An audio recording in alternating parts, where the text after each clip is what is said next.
welcome to the Prophecy Club. We're going to continue talking about the planned population reduction, but let me come back to that. I want to tell you a couple of radio programs that I am working on. As you know, Hawaii and Guatemala has been hit with earthquakes and volcanoes, people dying, property being destroyed. Does that relate to Bible prophecy? Yes. In the end times, yes, very much. So I'm working on making a radio program talking about volcanoes and earthquakes in Bible prophecy. Going to be very interesting.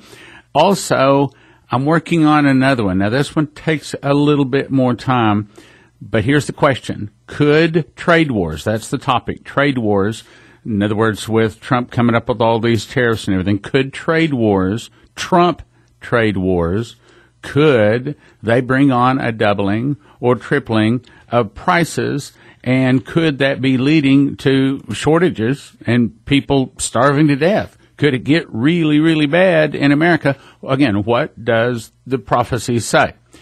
Now, if you have some information about trade wars, volcanoes, things like that, now would be the time to email it to me at stan@prophecyclub.com. As a matter of fact, I'm specifically looking at, with the volcanoes, I'd like to have some really nice footage of the lava flowing and everything like that, because I'm thinking about turning this into one of those, what we call Stan's office, where it's PowerPoint, and in the background I could have some video of volcanoes flowing as I'm talking about how it relates to Bible prophecy. And if you have not watched one of those videos, here's the way you get there. It's real simple. Just go to YouTube, type in Prophecy Club Channel. Let it search for that, and then it'll bring up a bunch of stuff. But you click on the one that has my round picture on it, and then you choose videos. And then you'll see that there's radio programs there too, but they just have the Prophecy Club logo. But you click on the one that has the topic you're interested in, and there's like 30 of them up there. Really cool. So go check that out. Prophecy Club Channel. Okay, so making a really good offer here for 3 really good DVDs. That is these 3 DVDs, of course, normally $30 each. You know that. Making all 3 of them available for a gift of $35. And it's The Medical Conspiracy by Bill Sneblin. Excellent. He explains how Federal Drug Administration, drug companies, medical schools collude together to destroy your health. Then Anthrax, Smallpox, and Vaccinations by Dr. Lynn Horowitz. This is the guy that exposed where the AIDS virus came from. He's a real expert in this. And he talks about how this all relates to Bible prophecy. And he says vaccinations, medical biochips, politicians, and institutions are actually working toward the mark of the beast. Then you've been listening to the last couple of days is Planned Population Reduction with Dr. Stan Monteith, talking about mercury preservatives, MSG, aspartame, fluoridated water, suppressed cures, chemtrails, anthrax, cancer treatments, lots of stuff. Get all 3 of those DVDs for a gift of $35 at prophecyclub.com, or even better, for $20 a month, you can go watch them all. Matter of fact, over 160 titles at watchprophecyclub.com. Now, just between me and you, I can tell you, watchprophecyclub.com is the biggest and best deal we've ever had. If you have not gone there and signed up, too bad for you. I mean, don't get me wrong. Having the DVDs, those are important too. But in terms of actually being to watch our DVDs, there's nothing that comes as close to being a good deal as going to watchprophecyclub.com. You just put your credit card in and watch until your eyes are full. $20 a month, you can watch. And now we got 160 titles there now. But what I'm not supposed to tell you is actually when we're finished and we're loading them all the time, it's going to be close to 400 titles. You're going to see things you've never seen before from Prophecy Club. WatchProphecyClub.com. Okay, enough of me talking. Let's go continue listening to Dr. Stan Monteith in Planned Population Reduction. The danger of abortion has been suppressed here in America. Girls are not told about the abortion-breast cancer connection, the psychological problems. Television stations refuse all across America. You can't buy time to show the dismembered segments of the children's bodies after they've been pulled apart, and hands and eyes and these things. If you've ever seen the pictures, they're horrible. How could you possibly conceal this? Why can't you buy time anywhere in America to show those pictures on television? Because our minds are molded, our ideas suggested, our tastes are formed largely by men we have never heard of. Well, when we talk about AIDS, I'm going to tell you a secret that most people don't know. And that is that HIV does not produce AIDS by itself. HIV is simply one of several components that are associated with this disease. And, of course, everybody with AIDS, by definition, has HIV. But almost all of them also have a mycoplasma infection, a mycoplasma fermentans incognitus, which is, as far as we can tell, a genetically engineered type of mycoplasma. Now, do you remember I mentioned to you that they had brought the German scientists to the United States following the Second World War under Operation Paperclip. And I have been told by responsible people that the German scientists were working on mycoplasma in Hitler's Germany, and they continued working on it here to make it more pathogenic as a stealth organism that could infect people and create devastating epidemics. And so, in fact, the government actually took out a patent on the mycoplasma incognitus, fermentans incognitus. Dr. Lowe, who was with the Armed Forces Institute of Pathology, took that out. And in the patent, and you'll find that up on the internet, why he mentions that you find this in AIDS, in chronic fatigue syndrome, you find it in fibromyalgia, and in other diseases. But they're not telling you that. They're telling you it's all HIV, and that's a half-truth. It is partly HIV and partly this other entity. It is a combined infection. Now, secondly, the CIA began recruiting scientists here in the United States. Back in 1953, this is covered in a book called Allen Dulles, Gentleman's Spy, and very secretly they started getting scientists from many of our major universities, scientists who did not want anybody to know that they were working for the CIA because that would destroy their credibility, so everything was done very quietly. In the early 1960s, why the intelligence agencies formed something called the Special Viral Cancer Program, using hundreds of scientists working on these new diseases. Now, do you remember earlier we talked to you about Dr. MacArthur, who'd worked for the Defense Department, who in 1969 had asked for $10 million to create a new disease for which there would be no immune response and could be used as another means of mass killing? Well, that, I believe, was all tied into the Special Virus Cancer Program. And the reason I believe that is because the CIA ordered all of the records destroyed. But fortunately, the CIA is not as efficient as they would like to be. And there are people within government, good people who love America, who are afraid to come forward, but they kept some of these documents around, and they have gradually filtered out. So that at least from report number 8 up to 15 are available today.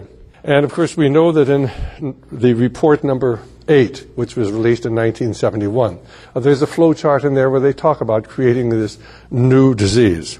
If you've read the wonderful book by my friend Len Horowitz called Emerging Viruses, AIDS, Ebola, and other diseases, actually there is a copy of a contract that the government gave to Litton Industries to create a new virus, a new disease.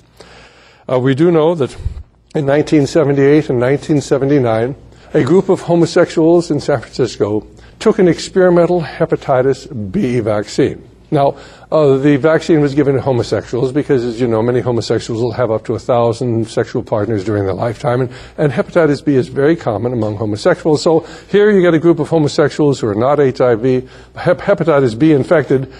This is the group to check and see if the vaccine works. And the homosexuals, and most homosexuals are very nice people. They're very kind. They're very gentle people. We imagine them all there out shouting and yelling and screaming, but many of them are very productive citizens, and they volunteered for this experiment to find out if the hepatitis B vaccine would work without realizing they were being used for an entirely different purposes. 75% of the homosexuals who took the experimental hepatitis B vaccine came down with AIDS, and most of them are dead today. The same thing happened in Africa. The same vaccine was used throughout Africa, and it is in those areas of Africa where they gave the experimental hepatitis B vaccine that, of course, AIDS has decimated the populations. And in the areas that did not get the hepatitis B experimental vaccine, there's relatively little of the disease today. So the first AIDS cases appeared in 1981. By 1984, there was a blood test. At that time, we could have identified who was infected and stopped the epidemic, but that was not to be. In 1984, of course, many of the hemophiliacs in the United States and throughout the world take something called factor VIII. It is made from human plasma that's refined, pooled, then refined, and they take a specific factor out, a clotting factor, so that the hemophiliacs don't bleed. I practiced orthopedic surgery before we had factor VIII readily available, and hemophilia is a terrible disease, and they were always getting a bump and they get this massive hematoma that would destroy their joints and chronic pain and in and out of the hospital, and really a tragic situation. Factor VIII was a wonderful thing for the hemophiliac. The only trouble is by 1984 it was a death sentence because it was infected, the lots of the factor VIII were infected with HIV. Now, this was rectifiable. All they had to do was take the factor VIII, heat it up to a certain heat. It didn't affect the effectiveness, but it destroyed the virus. However, in the United States, in Canada, and in France, and in Japan, and perhaps in other countries that I don't know about, but I know about these 4 countries, they continued giving the factor VIII knowing it was infected, knowing it would kill the hemophiliacs. In fact, the Hemophiliac Association here in the United States told the hemophiliacs to go ahead and take it. There was nothing to worry about. It wouldn't hurt them, knowing it would kill them. Now, you might wonder why that would happen. If you understand eugenics, you understand that the purpose of eugenics is to modify the gene pool. And if somebody has a hereditary disease and are reproducing, why, they're going to produce more people with hemophilia. But if you can get rid of them, then you've cleaned the gene pool, you've rectified the problem. And so in the United States, in Canada, in Japan, and France, why they gave this, and tens of thousands of hemophiliacs contracted the disease and died, totally unnecessary. At least in Japan and in France, they had the integrity to try the doctors responsible. I don't think any of them were published or maybe punished. I think one of them went to prison for a short period of time. But of course, you'll all feel better that the Canadian government has apologized to the hemophiliacs' families because so many of them died. In Canada, about 1,100 hemophiliacs died. Totally unnecessarily. The same thing here in the United States. If you understand eugenics, it all makes sense. If you don't understand eugenics, you've got to think that these people are just terribly foolish. They just have no idea what they're doing. And I would like to suggest they know exactly what they're doing. They just don't want you to know. Well, by 1985, it was obvious that the U.S. Public Health Service and the CDC were determined not to try to stop the epidemic. How do you stop a major epidemic? You identify who has the disease. You try to stop them from spreading it to others. We did it with syphilis. We do it with gonorrhea. We can't do it with HIV because it could lead to discrimination. Why, if we tried to identify who had the disease, we could drive it underground. We might even get a false positive test. Why we could tell somebody they were infected, they could be discriminated against. And the policy was implemented not only here in the United States of not trying to stop this epidemic, but throughout the world. Traditionally, we'd always done mandatory premarital testing for syphilis because, after all, if somebody had syphilis, you wouldn't want them to marry somebody and have them get syphilis or gonorrhea. That was part of the health exam. The U.S. Public Health Service had a wonderful solution to that quandary. They simply stopped doing premarital testing for syphilis so that they could justify not doing it for HIV. And, of course, the same thing held true as far as the prenatal testing. I mean, we'd always tested mothers for syphilis so that if they had the disease, why, they wouldn't pass it on to their children. The mothers could be treated with antibiotics, with penicillin, and that the child would be born healthy. But they've done everything they could in the United States to block testing of mothers for HIV so that the children would come down with the virus and would die from it. And you say, that's incredible. That could never happen. And let me tell you, we are dealing with organized evil. And I fought this battle for a decade within organized medicine until I finally came to the conclusion that there was no way we were going to do what was logical to stop this epidemic. It was going to be allowed to run its course. And millions, if not hundreds of millions of people would die unnecessarily. And I wrote a book called AIDS, The Unnecessary Epidemic. Of course, we use the idea of safe sex. Here's how we're going to stop the epidemic. Why, we're going to give everybody a condom. And we're going to push condoms. And then we're going to stop the spread of this disease by condoms. Safe sex. Do whatever you want to. And today, we have 65 million Americans with a sexually transmitted viral disease, the end result of a failed public health policy, or perhaps the end result of a successful public health policy, depending upon how you look at it. By then, from 1986 through 1990, we had a lot of disinformation about AIDS. People were saying, where did this disease come from? Somehow it got in the smallpox vaccine, and so a lot of people were that. And of course, it wasn't in the smallpox vaccine. It was a story put out to throw you off the track. It was in the polio vaccine. There was a book written called The River.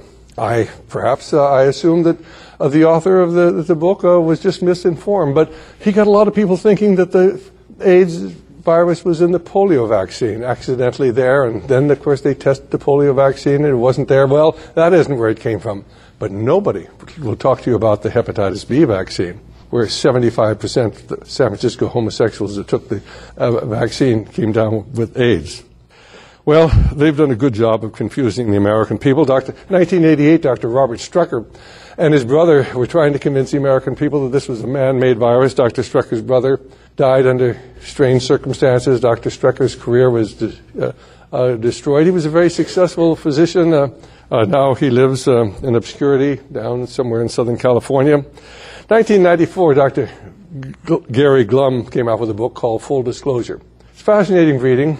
He says that a gentleman was dying of pancreatic cancer, came to him and said, I was part of the team that put together the AIDS virus, the AIDS disease, and I'm dying. I want to tell you the story. And so Gary Glum tells the story in his book, Full Disclosure. I wonder how many of you read it. I don't see any hands going up. Well, and then, of course, Dr. Len Horowitz, as I told you, his book, Emerging Viruses, must reading if you really want to understand this. Dr. Garth Nicholson, who is one of the world's leading scientists, has written over, I think, 500 to 600 peer-reviewed articles, told me personally that several scientists had come to him and told him they were part of this team, but they're afraid to come forward. They're afraid for their lives. 80 microbiologists have died under strange circumstances in the last few years. Does that bother you? Would they really kill people to silence them about the origin of a disease that's now killed over 20 million people throughout the world? And I think that they would. Because I think we're dealing with people who march to a different drumbeat, who hear a different trumpet, who dream a different dream, who worship a different God. There's other evidences that this is a man-made disease. This is a race-specific disease. It affects primarily blacks in the United States, as I mentioned earlier. 65%, 60 to 65% of all the new cases are in blacks. Why is that when they only make up 10, 12% of the population? If you read and you can get this on the internet, at newamericancentury.org. That's the website, newamericancentury.org. There's a booklet in there called Rebuilding America's Defenses on page 60. They say this: advanced forms of biological warfare that can target specific genotypes may transform biological warfare from the realm of terror to a politically useful tool. Advanced forms of biological warfare that can target specific genotypes may transform biological warfare from the realm of terror to a politically useful tool. What are they talking about? Getting rid of specific races. That's what they're talking about. Who is the New American Century? Well, go to their website, their Project for the New American Century, known affectionately as PNAC. They're the neocons, and they're organized in 1997. Go to their website, look at their initial statement of principles, and there you'll find Dick Cheney, Donald Rumsfeld, Paul Wolfowitz, John Bolton, Skipper Liddy, Gary Bauer, William Bennett, Jack's friend. They were all part of this little group of 25 people who got together to figure out how they're going to take over our country and take over our government, and by gosh, they've done it. How did they do that?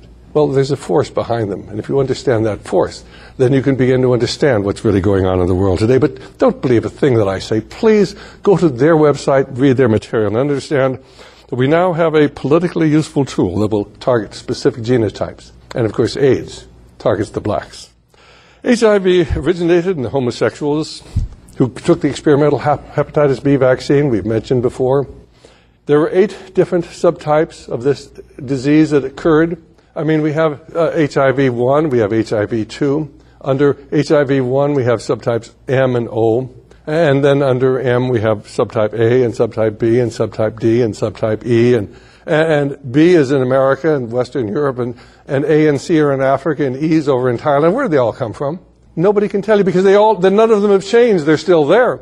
They have not gone from one to the other.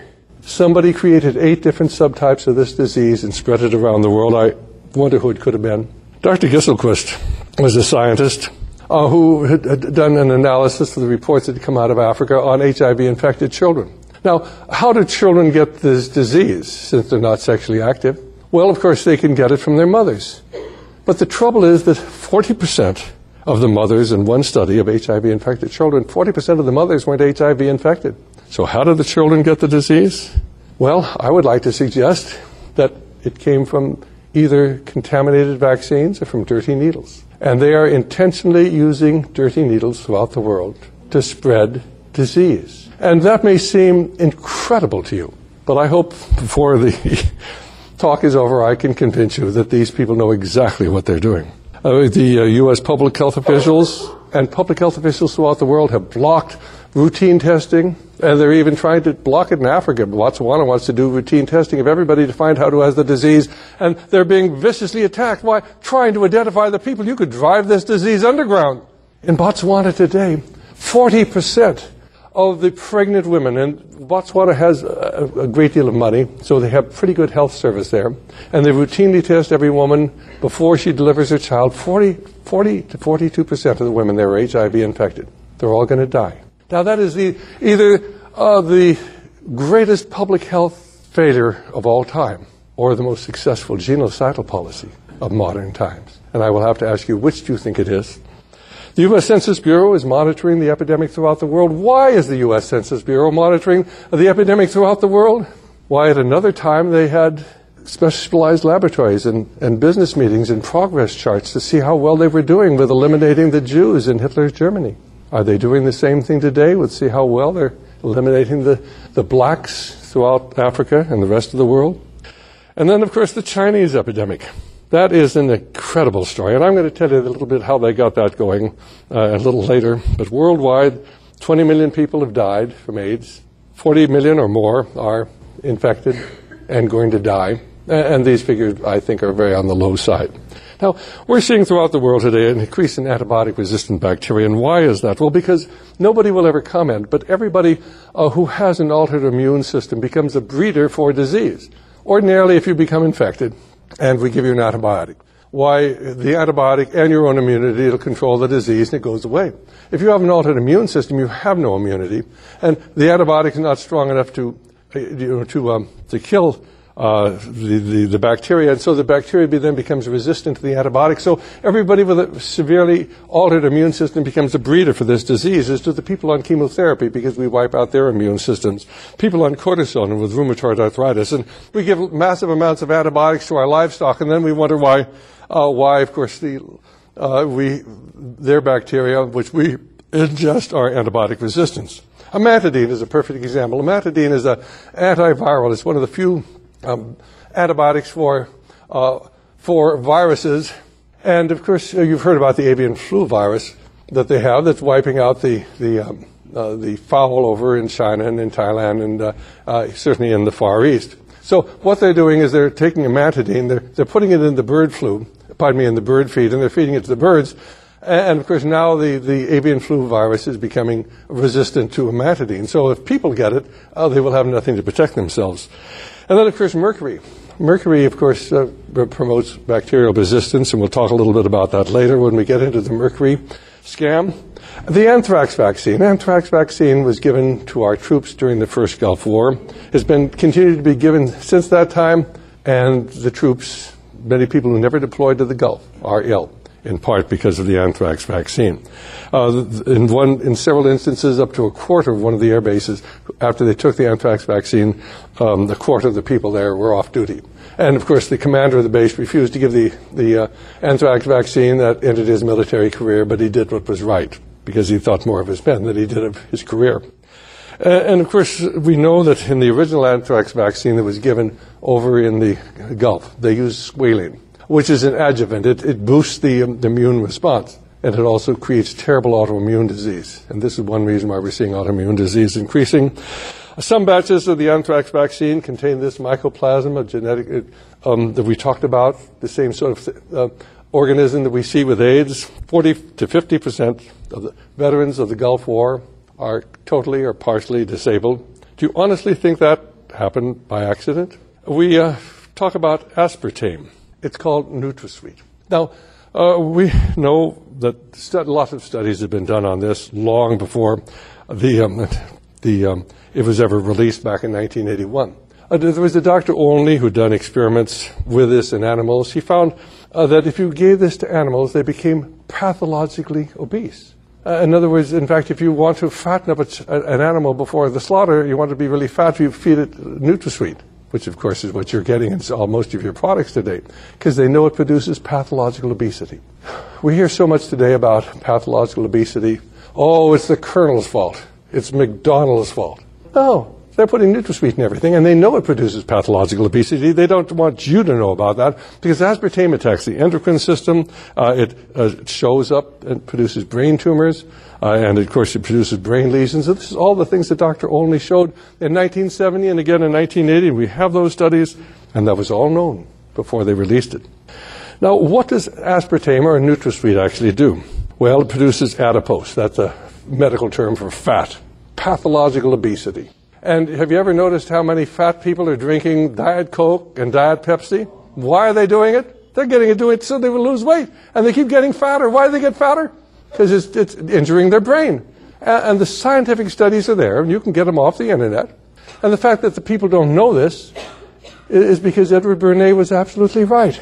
Our minds are molded, our tastes are formed, our ideas suggested largely by men we have never heard of.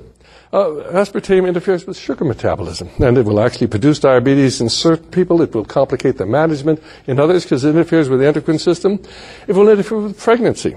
It alters the reproductive cells in both men and women. It produces brain damage in fetuses. Women who are taking lots of aspartame have difficulty conceiving. That diminishes the testosterone level. And you wonder why testosterone levels have fallen to 50% all across America? I'm going to break in right there, but I encourage you to get The Medical Conspiracy, Anthrax, Smallpox, and Vaccinations, Planned Population Reduction, 3 DVDs, $30 each, normally $90. Today, get all 3 of them for a gift of $35. Besides that, it goes to Prophecy Club. Help us continue to bring this to you. But, of course, the best deal is go to watchprophecyclub.com. Watchprophecyclub.com. You can watch all of them for $20 a month. What a deal. WatchProphecyClub.com. That is The Medical Conspiracy by Bill Snevlin, Anthrax, Smallpox, Vaccinations by Dr. Lynn Horowitz, and by Dr. Stan Montieth. You've just been listening to The Planned Population Reduction. Thank you for listening. Thank you for your prayers. And yes, it is summertime. Thank you for your gifts of support. God bless. Now from the Prophecy Club, some exciting opportunities for you.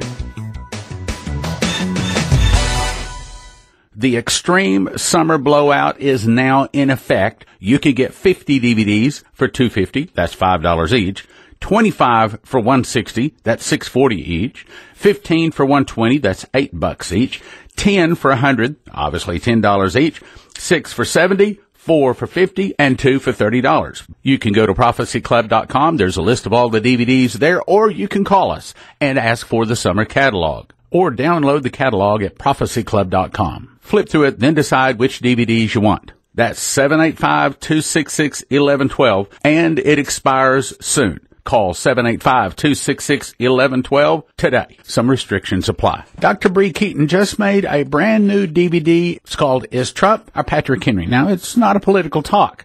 Bree's mother was a descendant of the patriot Patrick Henry.